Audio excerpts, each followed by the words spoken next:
Hey guys, Palsteron here, and today let's talk about my upcoming build, the Shield Charge Ignite Elementalist. This is a concept I came up with in 3.15, and the reason for it, I'm going to go into it, why Shield Charge just really makes sense with Ignite.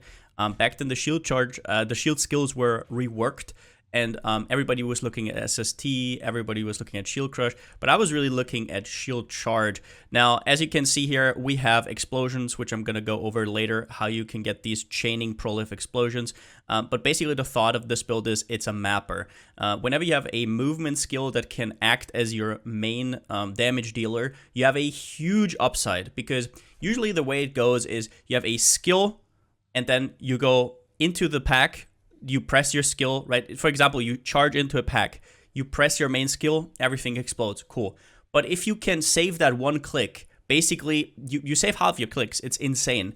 You're always on the move. You never have to click anything. It's not just cozy, it's also a clear speed monster. So back to 3.19, and there's actually a lot of new things to work with. Not only that, I also found a lot of new tech for this build, and it's also perfect kind of for this new rarity meta because it doesn't really need jewelry. We're going to go over that in a separate video.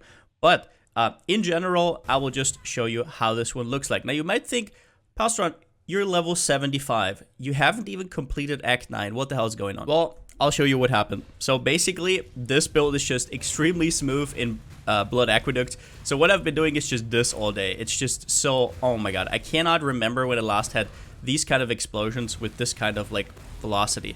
I remember doing Lightning Warper, but Lightning Warper had Impulsas, and that doesn't have these kind of explosions, right? It still has good pops, but if you're into, if you're like a Herald of Ice enjoyer, for example, I mean, these kind of things are just insane. As you can see here, the biggest thing here is the Herald of Ash MTX, the Automaton Herald of Ash.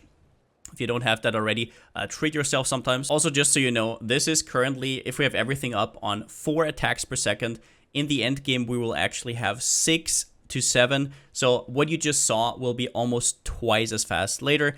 I'm really stoked for it. But yeah, currently we're still in the leveling stage. We're nowhere near end game ready, right? We're just like fooling around. I still have a princess on. I still have an emperor's vigilance.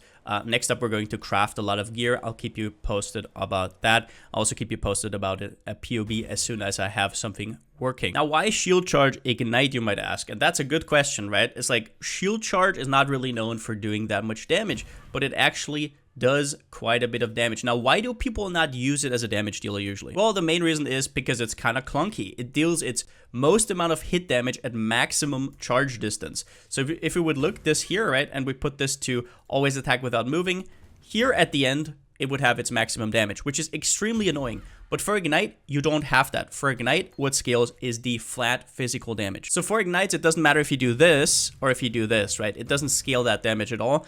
What it does, though, is it has a bunch of physical damage that depends on how much armor or evasion you have on your shield, and it comes out to a lot of damage, similar to what a two-hander would have. But the biggest upside of Shield Charge is that you can use a weapon as a stat stick. You don't need a physical weapon, which leaves you open to scale stuff like physical damage as extra cold damage, or physical as any other damage type. Because we're Elementalist, you can even do physical as extra chaos. It doesn't matter. All of those are basically multipliers to your damage because you have Shaper of Flames. And this is important to know because you can craft something like this here. You can get 3 to 4 times physical as extra on a scepter. We're going to go over that in the crafting section because we're going to craft this one live over on twitch.tv/Palsteron. But basically, it's just a huge boon to have your weapon free and not have to scale physical damage on your weapon and instead put it on your shield. So we have high base damage, another multiplier with Fizz Extra, which is once again really huge because Ignite doesn't have attack speed as a scaling mechanism. So getting another one like this is just huge. That is a big upside of every physical build that also ignites. Number 3, a new thing that I couldn't play around with in 3.15 is the Divine Inferno Jewel. So this one is a crazy buff for this build. Basically what it does is whenever you press Infernal Cry and you exert an attack, which Shield Charge can, the attack deals 60% more damage with Ignites. Now, as you can see here, if I press Infernal Cry, I have 6 exerts, which can be annoying and not enough for the amount of cooldown you have, right? Because you want to be around fast. Then again, it doesn't really matter. Against single targets, it's always up, and during the map, you're not really going to feel much of a difference. But I personally opted for the Infernal Cry cooldown recovery rate, which makes it very nice. If you want it to be up even more, I guess you could also do deep breaths, but so far I haven't really felt like it was necessary. And lastly here, it's a movement skill. A reason why GGG makes their movement skills not deal that much damage is because they know that if there was like an OP movement skill that could also deal a lot of damage, everybody would be using it. Why would you be using a movement skill and then a damage dealer, right? If you can just combine it. Well, this one comes pretty damn close to being OP in that sense because it does have a lot of damage. Obviously, Shield Charge isn't perfect. Shield Charge can get stuck somewhere, but at the end of the day, if you want a fast mapper, which this is going to be, it's just huge. So yeah, on the passive tree, we're probably going to go for triple cluster setup, and that is for a few reasons. First up, I wanted to do Sadist and Prismatic Heart, but what I think I'm going to end up doing is I'm going to craft these 12 passive physical damage clusters, and that's simply because you can get 3% attack and cast speed per node, which you can then scale up to 4% if you have the 35% increased effect node. So we're going to craft this one on stream, and I'm going to give you an update. Basically, the increased physical damage scales your ignite because all your damage is physical that then gets added as extra. This all scales with global physical damage. And I know this is rather confusing because you have Shaper of Flames here, right?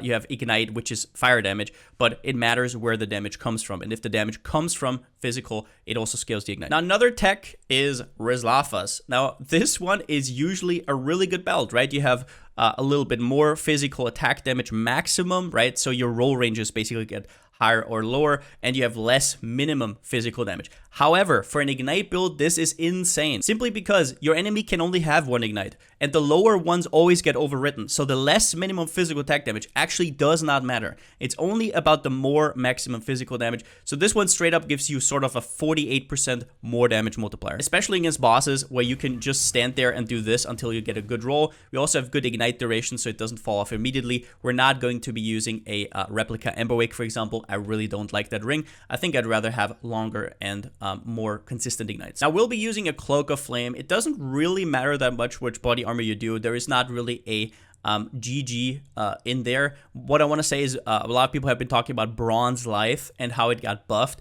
The main problem with Shield Charge right now is that it doesn't actually scale that well over the hump of 24. Like at level 24, there's a breakpoint where it goes from 5 to 7 added to 6 to 8 added per 15 armor. That is the one you're looking for, and you don't get to 6 to 9 until you level 34, and you can't really reach that realistically, or at least it's not really worth it. So all you need on your chest is basically a +2, and then you want a level 5 awakened added burning damage. Let's see if I have this somewhere here. Yeah, I have a level 6 here. This one gives +1 level of supported physical gems, and then a level 21 shield charge on top. That will be a level 24 later. Now, the reason Azanov's works is because of proliferation. Now, you might say, well, I can't really get Ignite proliferation onto the gloves, so how am I going to spread those Ignites? How am I going to spread the curses so this one chain explodes? Well, the way you do it is with Fan the Flames. So this is important. Where's Fan the Flames?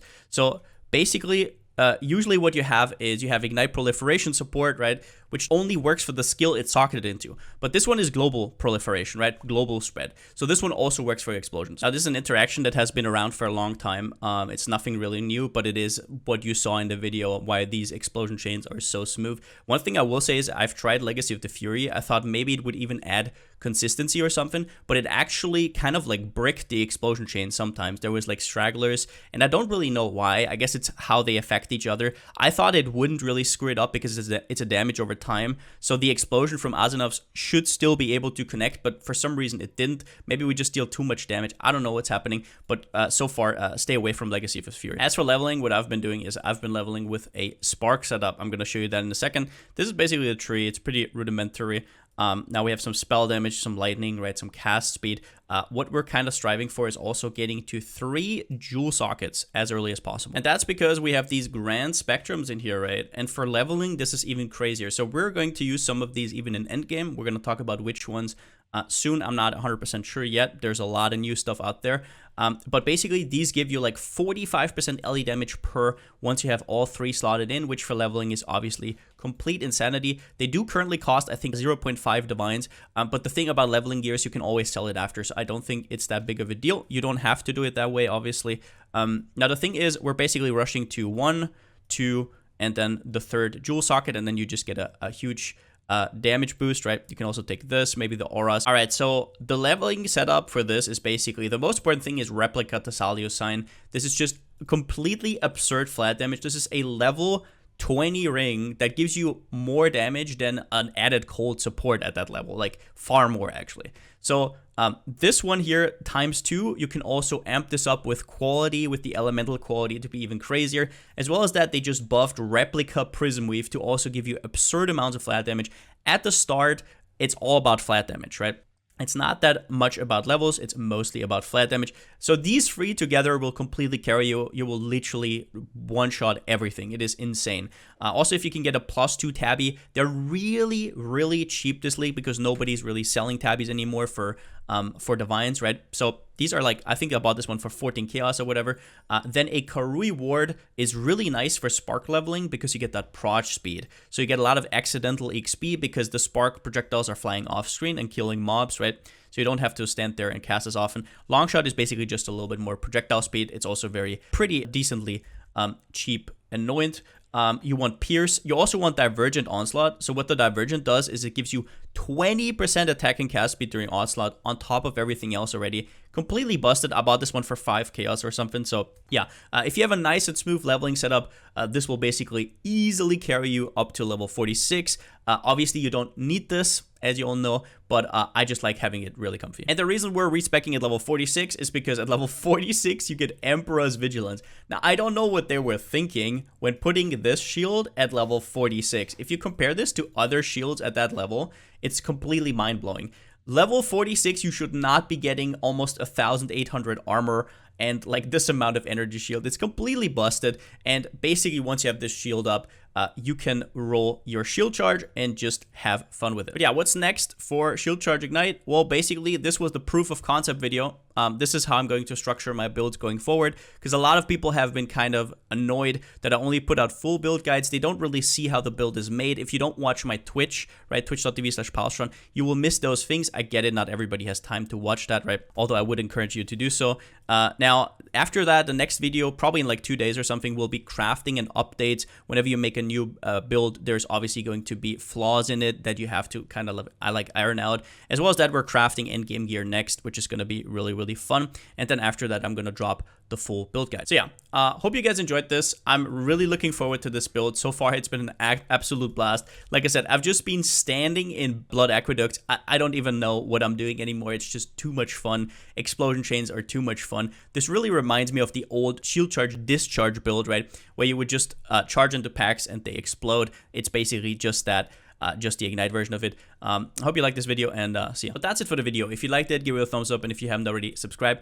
As always, a huge shout out to my Twitch subscribers and my Patreons. I couldn't do videos like this without you. Thank you so much for the support. And yeah, let's see where this one goes. So far, nothing can really get me out of Blood Aqueducts, but maybe at some point.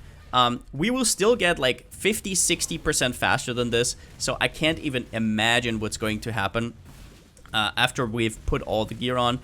So far, I mean, this just really talks for itself, I think. Also, I don't have Herald of Ash here to transform it. There you go. There we are. There's the MTX. But yeah, hope you liked the video, and since I still don't have a slogan, see you next time.